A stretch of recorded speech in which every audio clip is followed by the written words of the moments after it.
Welcome to India gate. तो क्या बात है। तो कैसे हैं आप लोग? आशा करते हैं कि स्वस्थ होंगे, मस्त होंगे। तो आज आप लोगों को मैं इंडिया गेट लेके चलता हूँ। तो अभी मैं Lal Qila metro station gate number 2 से इन कर रहा हूँ।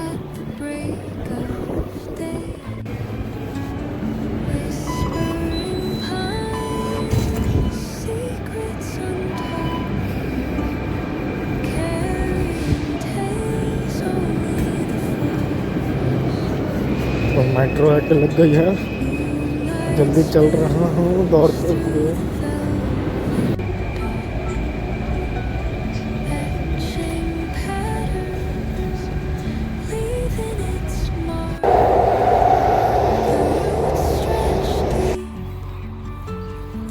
तो अभी अंडरपास से रोड पास कर रहे हैं।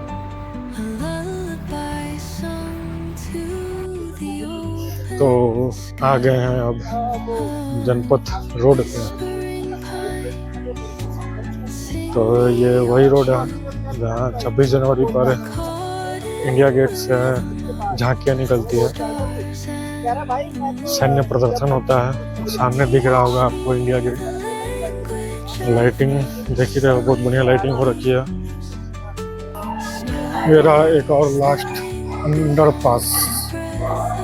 इसके बाद सीधा इंडिया गेट पे ही निकलूंगा। तो मेरे वीडियो में बने रहें। तो वेलकम टू इंडिया गेट। तो अब मैं इंडिया गेट पहुंच गया हूँ। तो ये जो आप स्मारक देख रहे हो, इसका नाम तो इंडिया गेट है ही। तो क्या आपको इसके हिस्ट्री के बारे में पता है? ये हमारे भारत में बना सबसे बड़ा युद्ध स्मारक है। क्या आपको इसकी हाइट पता है? तो इसकी हाइट, जो पूरी हाइट जो देख रहे हो, इसकी हाइट 42 मीटर है। नीचे से ऊपर तक इसकी हाइट पूरी 42 मीटर है। और ये हमारे भारत का सबसे बड़ा युद्ध स्मारक है। और इंडिया गेट के जो वास्तुकार थे वह एक ब्रिटिश वास्तुकार थे जिसका नाम था सर एडविन लुटियंस। और इसे बनने में लगभग 10 साल लगे थे। तो इसका निर्माण कार्य प्रारंभ हुआ था 1921 में और बनकर यह पूर्ण हुआ था 1931 में। तो 1921 से 1931 तक ये लगभग पूरे 10 साल में बनकर तैयार हुआ है।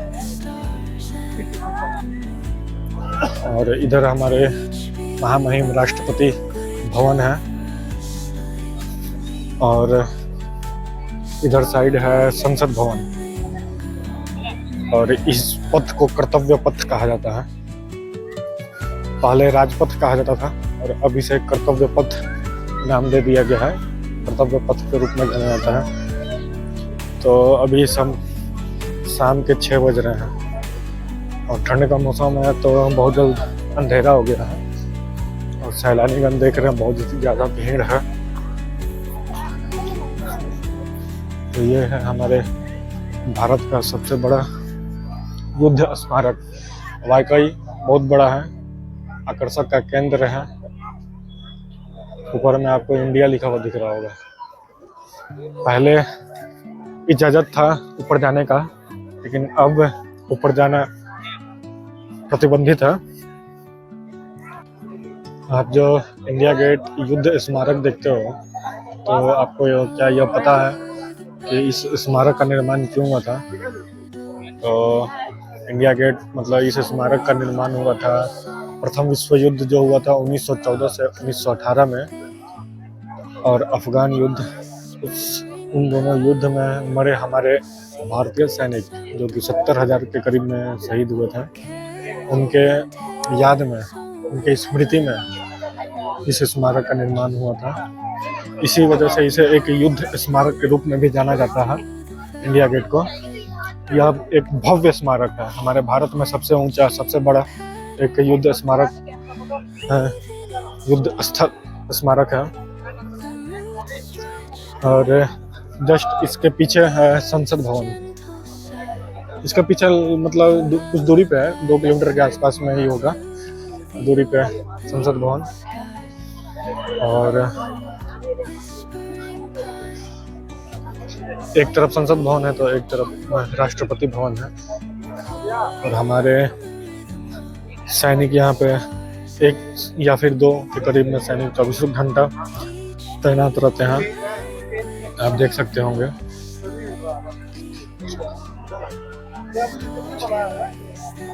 आपको पता है ना इनके ऊपर सबसे बड़ी हम जो बहुत छोटे थे।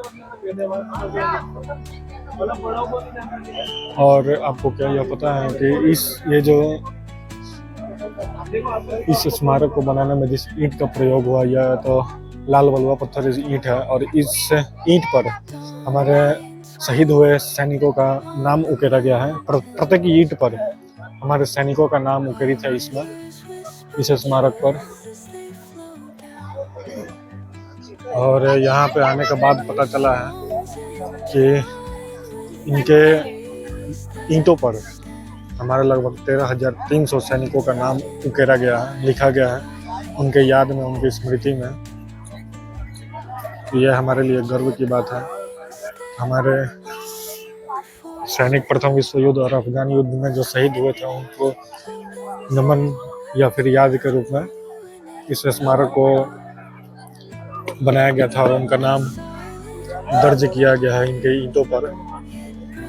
पहले इंडिया गेट के नीचे में अमर जवान ज्योति 24 घंटे जलते रहते थे और उस ज्योति के इर्द गिर्द में हमारे एक जवान में हमेशा 24 घंटे रहते थे। तो वह अब नहीं जल रहा है क्योंकि 2022 में जो अमर जवान मतलब कि वॉर मेमोरियल बना है, युद्ध स्मारक बना है 2022 में, उस अमर ज्योति को मिला दिया गया। इस वजह से अब इंडिया गेट के नीचे अमर ज्योति नहीं जल रहा है।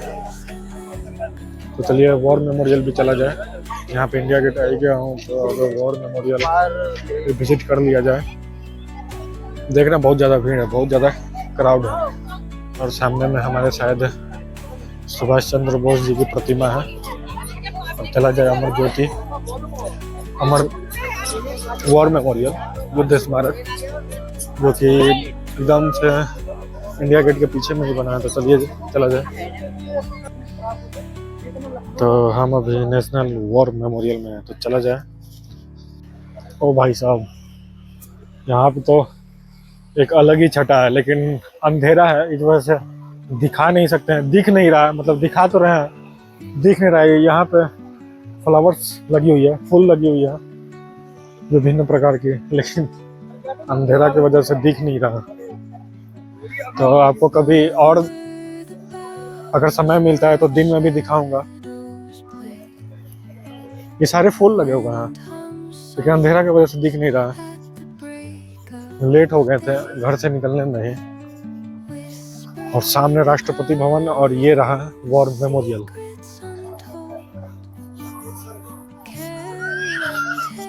राष्ट्रीय समर स्मारक में आपका स्वागत है। तो मैं जो बता रहा था, इंडिया गेट में पहले अमर ज्योति जलती थी, तो उस ज्योति को इस स्मारक के साथ मर्ज कर दिया गया, मिला दिया गया। इस वजह से अब इंडिया गेट के समीप में अमर ज्योति नहीं जलती, तो ये अब 24 घंटे जलते हैं। तो चलिए नीचे चला जाए। अब हमारे जैसे इंडिया गेट के समीप में अमर ज्योति के नज़दीक में 24 घंटे एक सैनिक गण तैनात रहते थे। अब यहाँ पे आप देख सकते होंगे, यहाँ पे एक सैनिक खड़े हैं।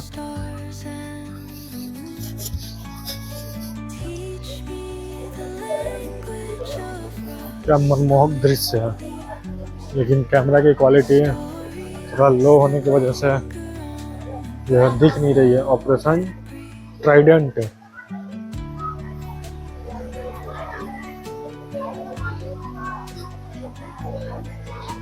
और ये है ऑपरेशन मेघदूत।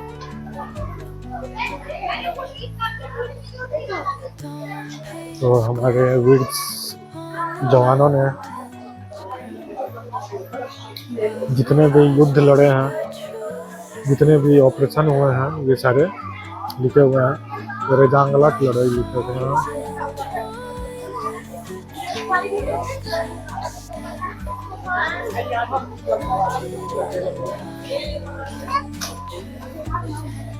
और ये है तिथवाल की लड़ाई। तिथवाल की लड़ाई।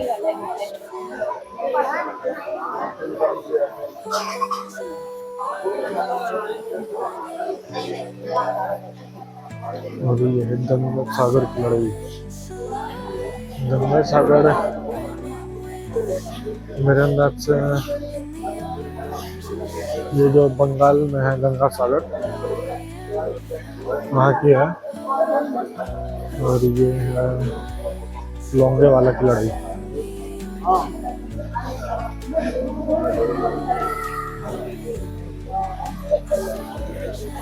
ये है लोंगेवाला की लड़ाई, ये स्मारक। तो अमर ज्वाला की ज्योति हमारे शहीद हुए सैनिकों के नाम पर 24 घंटे ऐसे ही जलती रहती है। तो आप जब भी यहाँ पे आ रहे विजिट करने, तो 2 मिनट मौन होकर इन सैनिकों को जरूर याद करें।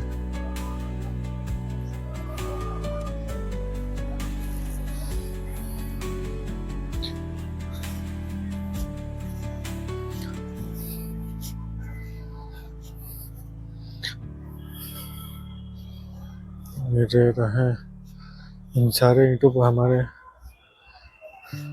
शहीद हुए जवानों के नाम लिखे हुए हैं।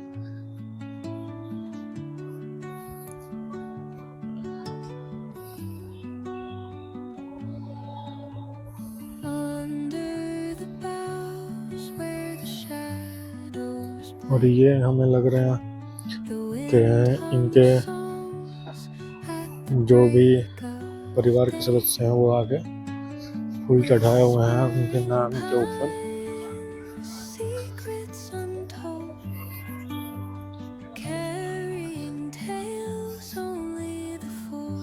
तो आप जो ये वॉर मेमोरियल देख रहे हो,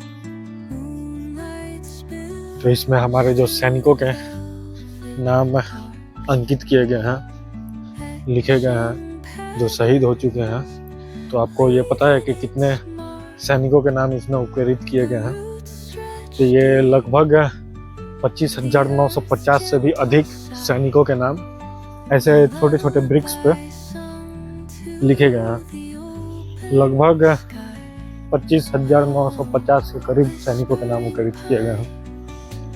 तो बहुत बड़े एरिया में बना हुआ है ये युद्ध स्मारक, वॉर मेमोरियल।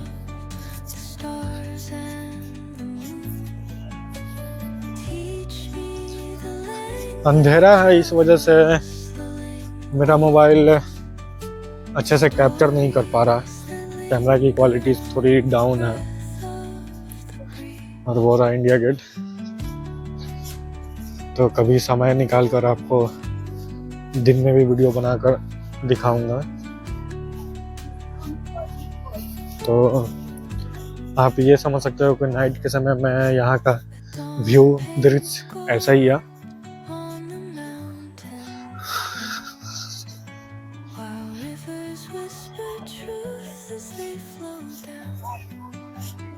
यहाँ पे 24 घंटे फाउंटेन भी चलते रहते हैं। ये जो फाउंटेन देख रहे हो, ये भी चलते रहते हैं। तो रात के समय में रात का ये अलग ही दृश्य, अलग ही छटा एक उकेरित हो रही है, देख रहे हो।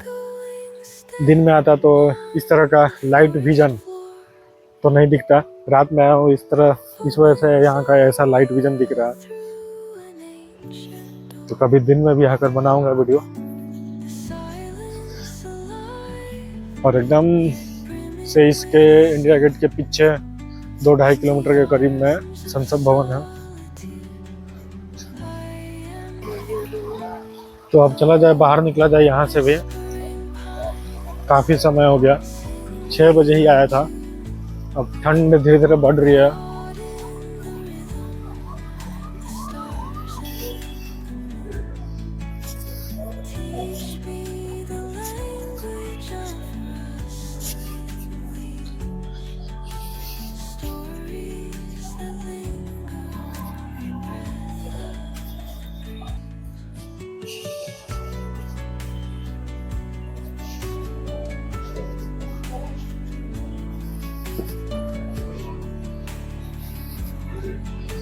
वाह, ब्यूटीफुल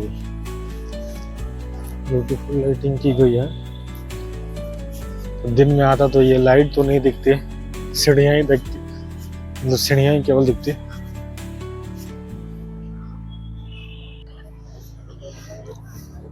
हमारे राष्ट्र का जो तिरंगा का लाइटिंग जो किया गया है ना इंडिया गेट पे, बहुत ही आकर्षित लग रहा है, बहुत सुंदर लग रहा है।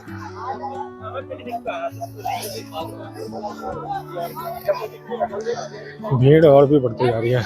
अभी संध्या के 7 बज रहे हैं और भीड़ देख रहे हो यहाँ।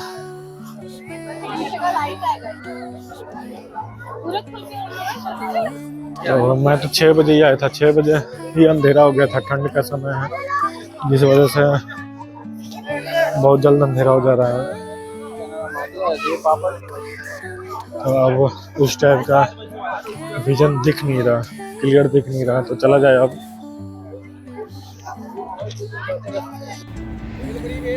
तो ये वही पथ है जहाँ से हमारे टीवी पर जो शो चलता है 26 जनवरी और 15 अगस्त पे, 15 अगस्त पे तो नहीं, 26 जनवरी पे जो झांकियाँ निकलती हैं, हमारे सैन्य प्रदर्शन होते हैं, विभिन्न प्रकार के तोप, मिसाइल्स वगैरह जो आपको दिखती है, यही वो राजपथ है। यहीं से होते हुए इंडिया गेट से होते हुए उधर चले जाती है, मतलब राष्ट्रपति भवन साइड से शायद निकलती है और इंडिया गेट होते हुए संसद भवन होते हुए निकल जाती है। तो यही वो राजपथ है, 2 से 2.5 किलोमीटर लंबी है। तो अभी समय का शाम का मतलब 7, 7:30 के करीब में हो रहा है, 7:30 बज रहा है।